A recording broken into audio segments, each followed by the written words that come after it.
Amigos, um bom dia, um feliz sábado, uma alegria estar com vocês, principalmente para um tema tão importante, tão urgente e tão necessário.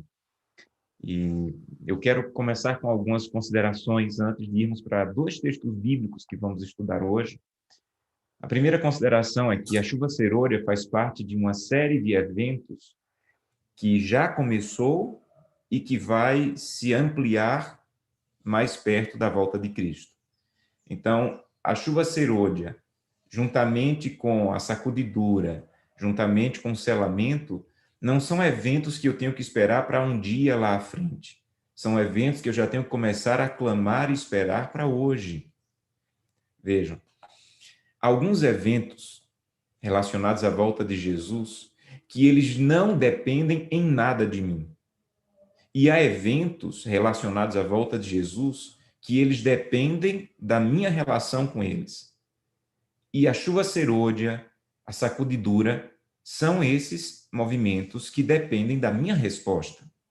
E aqui tem uma coisa que eu quero já começar fazendo você pensar.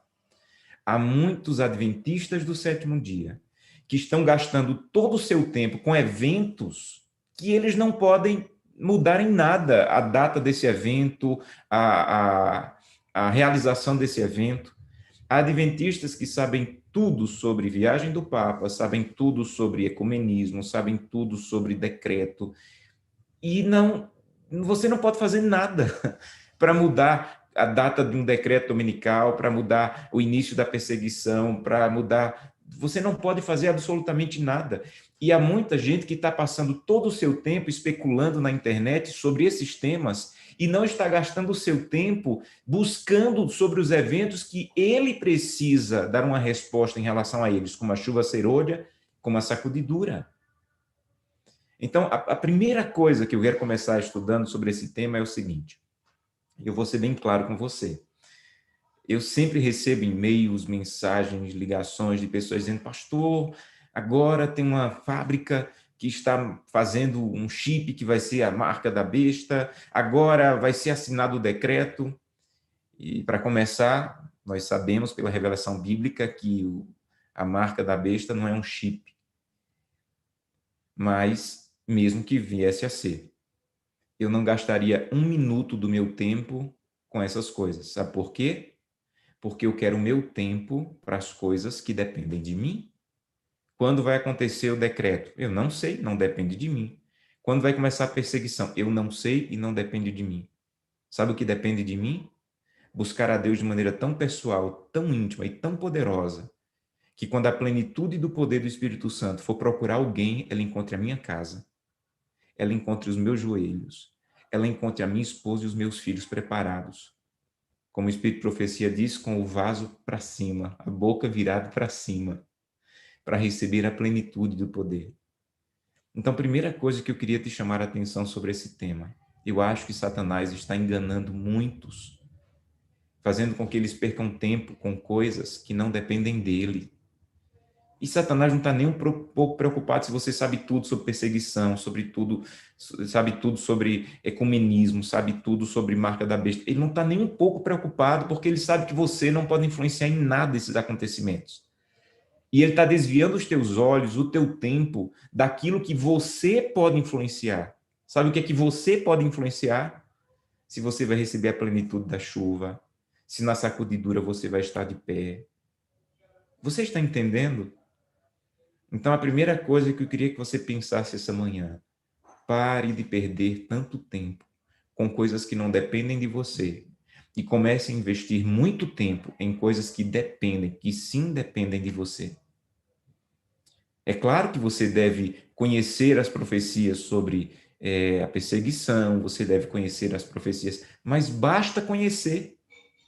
Não precisa passar todo o teu tempo especulando, querendo saber agora, não é amanhã, é depois da manhã, mas já está assinado, só que está escondido, poucas pessoas sabem. Não, não perca teu tempo com isso. Não perca teu tempo com isso. Vai acontecer no tempo de Deus e não depende de você. Sabe o que depende de você? A resposta que você vai dar sobre a chuva serôdia, sobre o selamento e a sacudidura. Isso depende de você. É uma resposta que você tem que dar. Infelizmente, muitas pessoas vão se perder mesmo sabendo tudo, tudo, cada detalhe sobre o movimento das nações, cada detalhe sobre ecumenismo, cada detalhe sobre perseguição, sobre decreto, mas não tem a plenitude do poder do Espírito Santo porque não buscaram. Então eu queria deixar essa introdução com você. Alguns já me ouviram contando essa história, mas eu quero repetir. Era o ano de 1997, quando surgiu na minha igreja, no interior de Pernambuco, onde eu cresci, uma cidade querida chamada Pesqueira, no interior de Pernambuco, surgiu uma pregação dizendo que Jesus ia voltar no ano 2000. E minha igreja ficou apavorada. As pessoas ficaram apavoradas, porque alguém começou a mostrar num quadro que a Terra tinha 6.000 anos e que no ano 2000 ia completar 7.000 anos, e há uma citação de Ellen White que ela fala que o sétimo milênio e que ao final de 6.000 anos, e ele provou lá na matemática de que ano 2000 a Terra completava 7.000 anos e Jesus ia voltar. As pessoas ficaram apavoradas, apavoradas. Até que chegou na minha igreja um pastor, um homem de Deus, chamado José Monteiro, um homem de Deus, já falecido, que foi fazer uma semana de oração lá na igreja. E ele ficou hospedado na casa da minha mãe. O quarto que ele ficava era ao lado do meu, e às 4:30 da manhã eu ouvia o pastor José Monteiro orar. Ele orava em voz alta, e ele falava com Deus, ele abria o coração a Deus, e algumas vezes eu ouvia, e eu ficava impressionado com aquele homem. Ele pediu para minha mãe conseguir alguém desocupado para ajudá-lo a fazer visitas nas casas, e a minha mãe disse assim: esse aí está desocupado, pode levar. E minha mãe e eu acompanhava. Pastor Monteiro não saía de casa sem orar, Pastor Monteiro não entrava numa casa sem orar. Eu ficava olhando para o Pastor Monteiro e parecia que ele arrastava a atmosfera do céu com ele, a cada passo. E eu vi aquele homem acordando de madrugada, eu vi aquele homem buscando a Deus, eu vi aquele homem dizendo: eu sou miserável, eu quero Deus na minha vida. E na minha cabeça de adolescente eu comecei a pensar: peraí, Pastor Monteiro não está esperando Jesus voltar no ano 2000, não. Pastor Monteiro está esperando Jesus voltar é hoje. E no ano de 1997 eu parei de esperar Jesus voltar no ano 2000 e comecei a esperar Jesus voltar naquele dia. Jesus não voltou no ano 2000, como você sabe, e eu não me decepcionei. Sabe por quê? Porque um homem de Deus me ensinou a parar de esperar por data, por evento, por notícia da televisão. E eu comecei a esperar a cada manhã. Sabe o que eu fiz hoje antes de começar essa live? Santo Deus, se o Senhor decidir que para mim a tua volta vai ser hoje, prepara a minha vida, prepara a minha família. E a cada dia eu faço isso, a cada amanhecer eu faço isso. Sabe o que é que eu estou fazendo de verdade? Estou me preparando para os eventos que eu posso me preparar, que é a chuva serôdia, o selamento, a sacudidura. E estou deixando nas mãos de Deus os eventos que eu não posso fazer nada em relação a eles, que é quando vai acontecer a perseguição, quando vai acontecer o decreto, quando vai acontecer o ecumenismo, a junção completa do ecumenismo. Então, primeira coisa sobre a chuva serôdia que eu queria deixar com você é isso. Segunda coisa, antes de irmos para as passagens ainda, eu desafio você a ler sobre esse tema. Eu começaria com esse livro aqui. Me perdoem, a minha versão é a antiga, Preparação para a Crise Final. Há uma versão mais nova na Casa Publicadora Brasileira, e esse livro vai te fazer entender o panorama com base na Bíblia e no Espírito de Profecia dos eventos finais. O segundo livro que eu quero desafiá-lo a ler, o primeiro se chama Preparação para a Crise Final. Se você puder anotar ou depois dessa live vai estar disponível, você pode ouvir novamente. O segundo é esse aqui, O Retorno da Glória. Poucos livros eu já li mais de uma vez. Esse livro mereceu ser lido mais de uma vez. Todos da Casa Publicadora Brasileira. O terceiro livro é esse aqui, Ouse Pedir Mais. A chuva serôdia está muito relacionada à tua relação de oração com Deus. E esse livro vai te ensinar como ter audácia na oração humilde. É extraordinário esse livro. Ouse Pedir Mais. E por fim, é esse livro aqui, que também me marcou profundamente, que se chama A Revolução do Espírito. Você está preparado? Então, são 4 livros que eu desafio você a ler. Tudo que você vai ouvir hoje vai te ajudar, mas esses livros eles vão te aprofundar no tema. Algumas citações do Espírito de Profecia que diz o seguinte, por exemplo, Evangelismo, página 701. A descida do Espírito Santo sobre a igreja é olhada como estando no futuro. É, porém, privilégio da igreja tê-la agora. Buscai-a, orai por ela, crede nela, precisamos tê-la e o céu espera para concedê-la. Evangelismo, página 701. Uma outra citação que está no Parábolas de Jesus, página 411, diz assim: o Espírito trabalha no coração do homem de acordo com o seu desejo e consentimento, nele implantando natureza nova. Então, as duas citações elas se unem para dizer uma coisa. Primeiro, não é para o futuro, é para hoje. Segundo, depende mais de você do que de Deus. Deus quer te dar, mas depende do seu desejo e consentimento. A outra citação diz: porque não temos fome e sede do Espírito, visto que esse é o meio pelo qual havemos de receber poder. Por que não temos mais fome e sede, visto que esse é o meio pelo qual havemos de receber poder? Por que não falamos mais sobre ele? Por que não oramos por ele? Por que não pregamos ao seu respeito? Pelo batismo do Espírito, todo obreiro de Deus deveria estar pleiteando com Deus. Então, sua luta com Deus, diária, deveria ser: Santo Deus, mais do teu Espírito, Senhor, mais do teu Espírito. Agora vamos para dois textos bíblicos. Eu gosto muito de uma mensagem de um pastor chamado Dwight Nelson, que ele diz que para você receber a plenitude do Espírito Santo, você tem que ter três coisas. Primeiro, desespero. Você tem que querer tanto ao ponto de estar desesperado. Às vezes nós ficamos desesperados com muitas situações. A pandemia colocou muitas pessoas em desespero. É como se ele dissesse o seguinte: o desespero que você tem, ou que muitos têm com medo da pandemia, você deveria ter para dizer: mais do teu Espírito, Senhor, mais do teu Espírito. Segunda coisa, ele diz que você deve ter urgência. Senhor, não é para amanhã, não é para a semana que vem, não é para o mês que vem, é para hoje, Senhor. Por favor, eu te clamo com urgência. A minha vida, a minha missão dependem da plenitude do Espírito. Então, Santo Deus, por favor, eu tenho urgência. Terceiro, expectativa. Deus é capaz de dar a plenitude do poder do seu Espírito, mas você ainda crê nisso? Você tem expectativa por isso? E um texto bíblico que nos leva a pensar sobre essa expectativa e como recebê-la está em Efésios, capítulo 5. Abra sua Bíblia. Efésios, capítulo 5, para mim é um dos textos mais profundos sobre a plenitude do poder do Espírito Santo. Efésios, capítulo 5, nós vamos ler os versículos 18 em diante. Efésios, capítulo 5, versículos 18 em diante, diz o seguinte: e não vos embriagueis com vinho, no qual há dissolução, mas enchei-vos do Espírito, falando entre vós com salmos, entoando e louvando de coração ao Senhor com hinos e cânticos espirituais, dando sempre graças por tudo a nosso Deus e Pai, em nome de nosso Senhor Jesus Cristo, sujeitando-vos uns aos outros no temor de Cristo.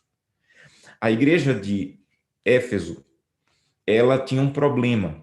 Éfeso era a capital, uma das capitais do império de adoração ao imperador, e ela era um dos maiores centros de idolatria. Diana, que era como que a deusa mãe daquela cidade, ela tinha um templo, e naquele templo o culto era prostituição e bebida. Então, em Éfeso, prostituição e bebida não era lazer, como é hoje. É um prazer. Não, era culto. O culto envolvia se prostituir com prostitutas sacerdotisas que tinha no templo de Diana e beber.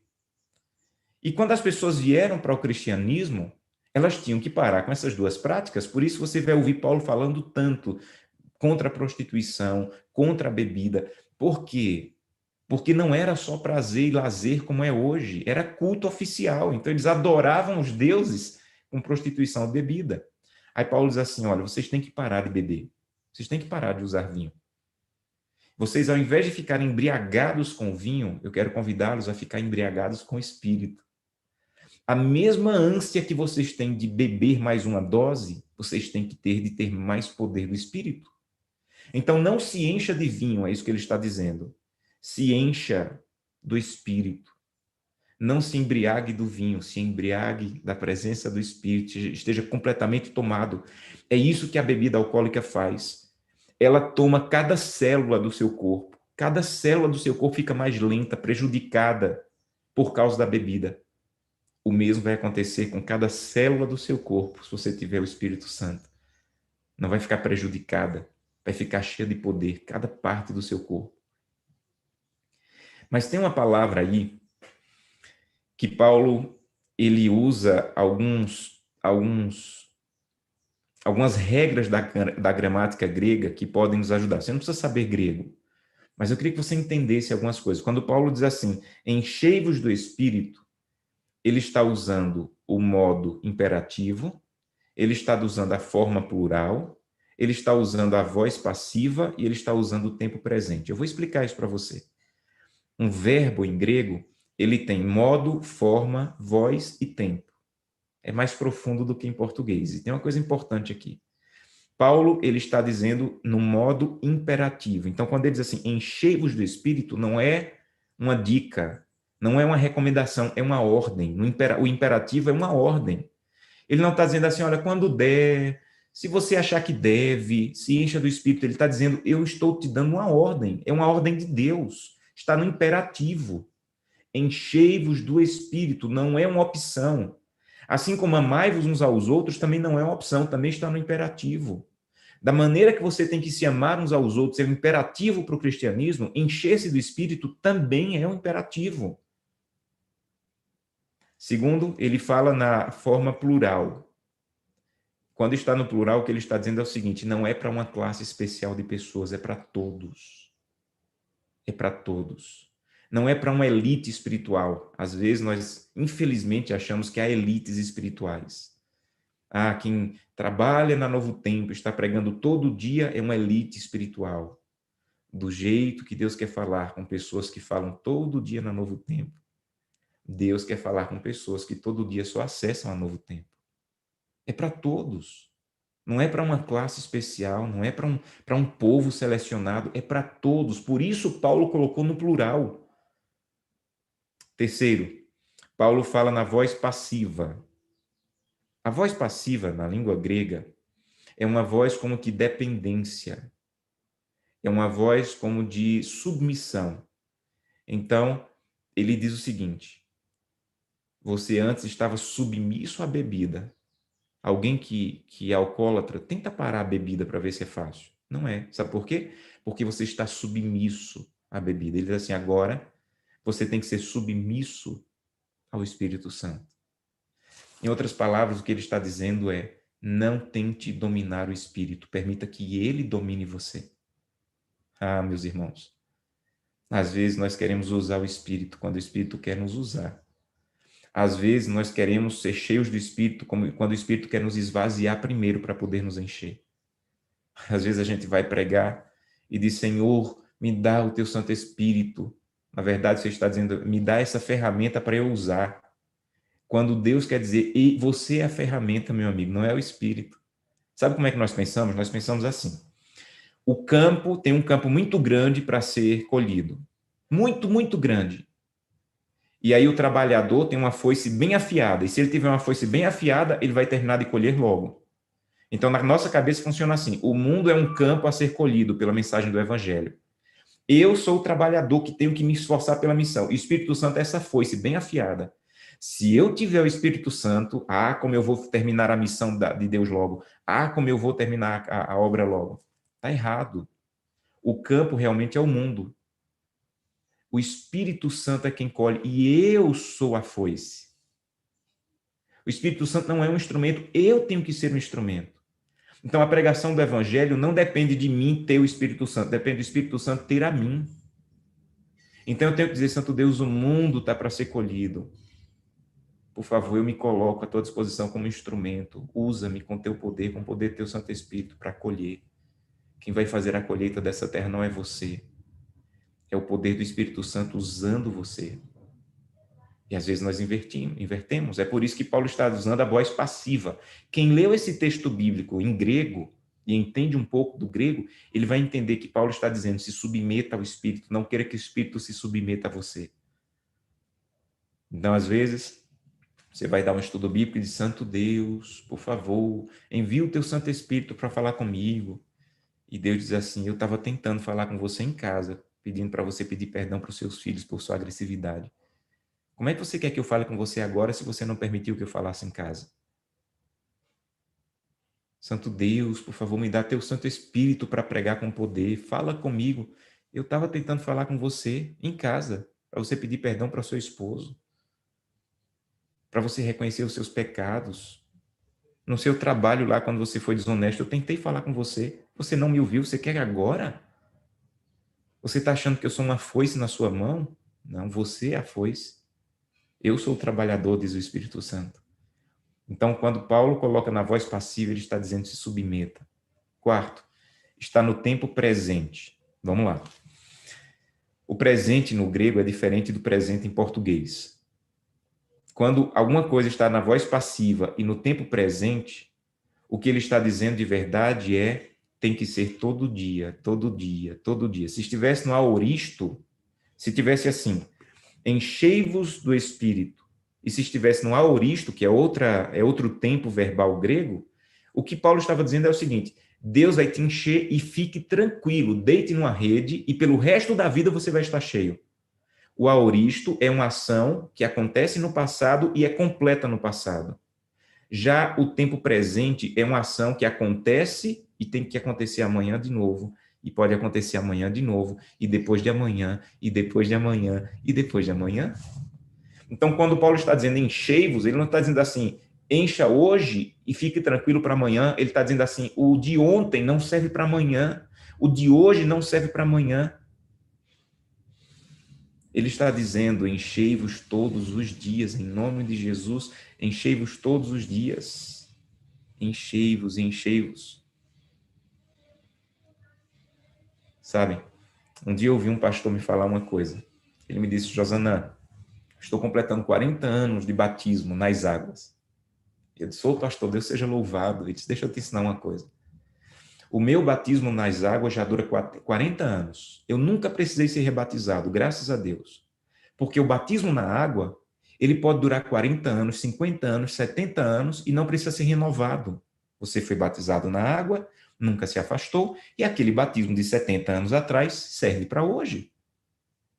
Mas ele me disse: o batismo do Espírito, ele não dura mais do que um dia. O batismo na água pode durar 70 anos. Já o batismo no Espírito não dura mais que um dia. Eu fui batizado ontem. E o batismo de ontem se extinguiu. Aí sabe o que eu fiz hoje? Fui de novo. Sabe o que eu vou fazer amanhã? Vou ser batizado de novo. Sabe o que eu vou fazer depois de amanhã? Vou de novo. Você entende? É isso que Paulo está dizendo quando fala enchei-vos e coloca no tempo presente. Enchei-vos todo dia em nome de Jesus. Enchei-vos todo dia em nome de Jesus. Há um homem que foi pioneiro da nossa igreja, Stephen Haskell, um homem poderoso de Deus. O pastor Haskell era conhecido como um homem cheio do poder do Espírito Santo. E um dia ele estava viajando de trem, ele ia para a Geórgia, e ele sempre era acompanhado por um outro pastor que era secretário de onde ele trabalhava, e aquele secretário que o acompanhava já sabia: o Espírito Santo fala diretamente com o pastor Haskell. E ele já tinha aprendido isso. E quando eles estavam indo de trem, o pastor Haskell disse: vamos parar aqui nessa estação, vamos descer. E ele disse: pastor Haskell, mas a nossa estação não é essa, a estação que temos que descer para o nosso destino está longe ainda. O senhor se enganou, não é aqui. E ele disse: o Espírito Santo está me mandando descer aqui. E aquele homem que já sabia que o Espírito Santo tinha acesso ao coração do pastor Haskell disse: então é aqui que vamos descer. Quando eles desceram, a estação estava completamente vazia. Não tinha um pé de pessoa na estação. Depois de alguns minutos, o pastor que acompanhava o pastor Haskell quis até dizer que ele havia se enganado, mas sabia, ficou quieto. E com alguns minutos, um homem passou de carro e disse assim: olha, o que é que vocês estão fazendo aqui? Não é comum ter alguém nessa hora, nessa estação. Vocês estão perdidos? O que aconteceu? E o pastor Haskell perguntou: tem algum adventista do sétimo dia aqui próximo? E ele disse: tem uma senhora que mora a 10 minutos daqui, eu posso levá-los lá e estou indo a esse caminho. E eles levaram o pastor Haskell e o seu pastor que o acompanhava. Ele deixou na porta da casa dessa senhora, ele bateu. Essa senhora saiu, estava com o rosto muito, muito aflito. E o pastor Haskell se apresentou como pastor da igreja adventista. Ela disse que era adventista. Ela havia perdido o esposo há algumas semanas. Cuidava de 3 filhos sozinha. Uma escola adventista funcionava na casa dela, porque naquele tempo as escolas adventistas funcionavam nas casas e ela estava sem força, doente, aflita, sem dinheiro. E o pastor Haskell orou na casa dela, leu a Bíblia com ela, deixou algum recurso com ela. E ela disse assim: quando o pastor Haskell orou na minha casa, a atmosfera do céu desceu na minha casa e nunca mais saiu. Sabe o que é isso? Uma pessoa está num trem e Deus mandar descer numa estação que não é a dela, e Deus mandá-la para a casa de uma senhora que está sozinha precisando de uma oração, que a atmosfera do céu entra na casa dela. Sabe o que é isso? É alguém que não é o trabalhador, ele é a foice. Santo Espírito, estou à disposição quando queiras. Admiro muito a vida de um homem chamado Dwight Moody. Ele foi um pregador poderoso do século passado, há 2 séculos atrás, e ele era um homem poderoso.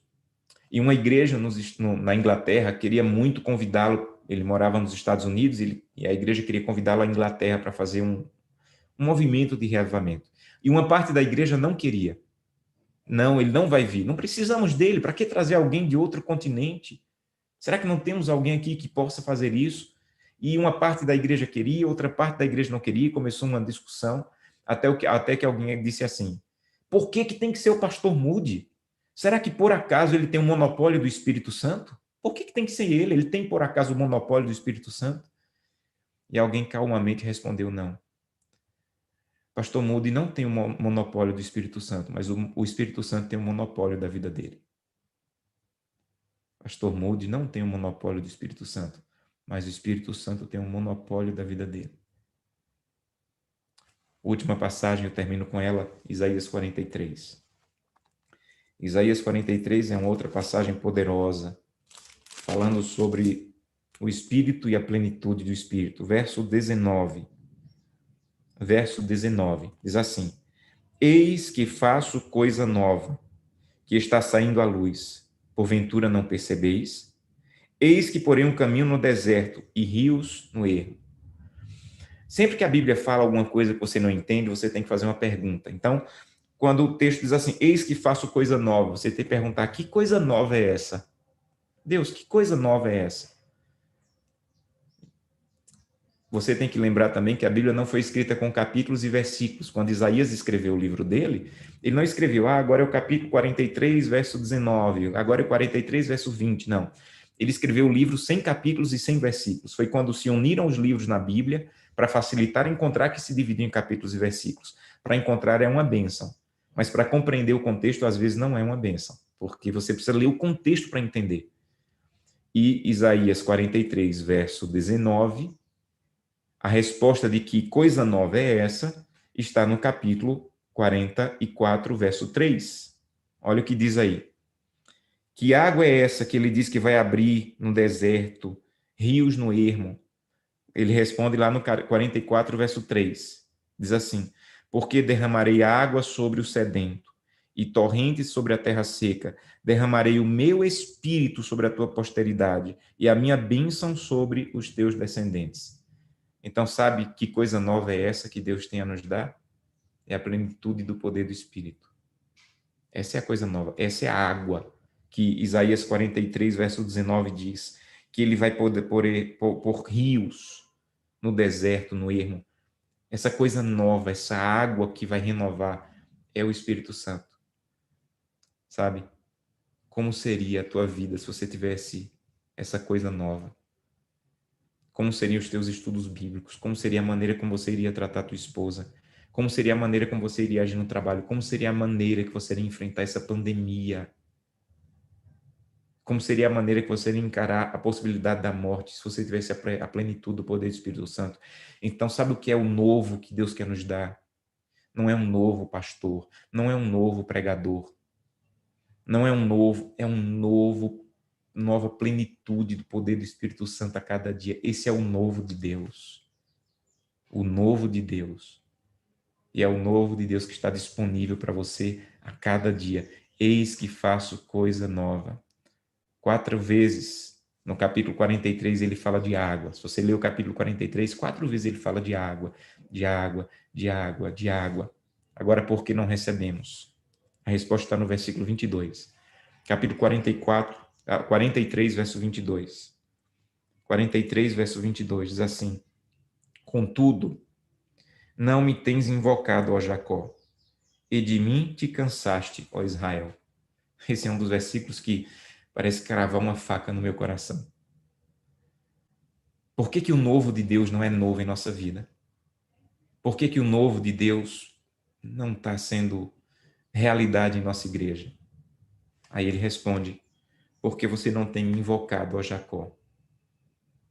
Por que ele usa Jacó? Porque um dia Jacó cansou de ser Jacó. E ele cansou tanto de ser Jacó, que ele passou uma noite inteira clamando a Deus, lutando com Deus. Porque ele cansou de ser Jacó. Ele estava esperando o irmão dele vir matá-lo. Mas o medo dele não era da morte, o medo dele era de morrer como Jacó. E eu não posso morrer como Jacó. E de manhã, depois de uma noite inteira de luta, Deus disse: então você não vai ser mais Jacó. Se você morrer daqui a pouco, se teu irmão te matar, você vai morrer como Israel. E ele foi em paz encontrar com o irmão, porque ele já não era Jacó, o enganador. Agora ele era Israel, que lutou com Deus e foi vitorioso. Então, se você não lutar como Jacó, você não vai receber. E a segunda coisa que o verso diz, que me marca muito: você se cansou de mim, ó Israel. Você se cansou de mim, ó Israel. Ah, pastor, mas eu todo dia estou assistindo lives, todo dia eu estou ouvindo, todo dia. Deixa eu fazer um apelo para você. Não permita que nenhuma live substitua você e Deus sozinho. Algumas vezes me convidam para participar de eventos que vão durar a vida inteira, online, vídeos. E eu digo, eu não participo de nenhum evento que comprometa a minha intimidade só e pessoal com Deus. Sabe por quê? Porque você pode não cansar do pregador tal, da live tal, do encontro tal, mas se você não está sozinho na presença de Deus, para o Espírito Santo falar só com você, você está cansando da presença de Deus. Eu não estou dizendo que você não deve participar de lives, de pregações, participe, desde que isso seja a sobremesa da tua vida espiritual. Sabe o que é que a gente está fazendo agora? Uma sobremesa. Qualquer evento que você assista, qualquer pregação que você assista, é uma sobremesa. O banquete é só você e Jesus, com a Bíblia aberta e joelho no chão. Se você passar 1 hora nessa live, passe 2 com Deus. Não passe mais tempo com o pastor Josanã do que sozinho na presença de Deus. Não passe mais tempo com nenhum programa do que você passa sozinho com Deus. É sozinho com Deus que Ele vai começar a mostrar as maldades do teu coração e como Ele pode purificar e transformar você. Então, tudo que você vai aprender hoje sobre o Espírito Santo e a chuva serôdia passa por essa compreensão do seu desejo, dependência e busca. Que você tenha, como o pastor Dwight Nelson fala, desespero, urgência e expectativa. E você vai receber a cada dia, a renovação do poder. E um dia, quando Deus olhar para a terra e procurar pessoas que estão prontas para a plenitude, Ele vai olhar para a tua casa, número 20, número 12, número 30, número 101. Ele vai olhar para teu joelho, Ele vai olhar para a tua pessoa e vai dizer assim: esse está pronto, porque estava buscando. Que Deus te abençoe para isso. Feche os seus olhos e eu quero orar com você. Querido Pai, que o que eu não consegui falar com minhas palavras, que o teu Santo Espírito complete, Senhor. Mas urgentemente precisamos de alguns, não são todos, porque a chuva serôdia não virá sobre todos. Espírito de profecia diz que pode ser que a pessoa do meu lado esteja recebendo e eu não. Então, Santo Deus, nos ajuda, nos desperta, nos acorda, para começarmos a buscar, não para usarmos o Espírito, mas permitir que o Espírito nos use e que tenhamos esse desespero, essa urgência, essa expectativa a cada dia. É o que te pedimos em nome de Jesus. Amém. Que Deus te abençoe.